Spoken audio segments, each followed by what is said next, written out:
Ever stumbled upon a cool app for your Mac, only to be stopped in your tracks by a message saying it can't be opened because it's from an unidentified developer?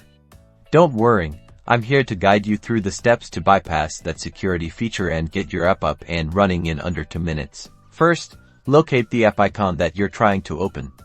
Try to launch it, and take note of the error message. Then, head over to System Preferences, now called System Settings in newer macOS versions. The icon looks like a set of gears. Once System Preferences is open, look for Security and Privacy. Click on it to open the Settings panel.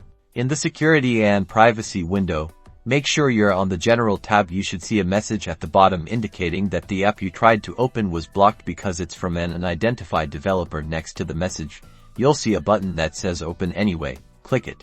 A dialog box will appear asking you to confirm your choice. macOS is just giving you one last chance to reconsider. If you're confident that the app is safe, click Open. And there you have it. The app should now launch without any further issues. Remember, only do this for apps you trust, as opening apps from unidentified developers can pose a security risk to your system. Stay safe and happy app exploring.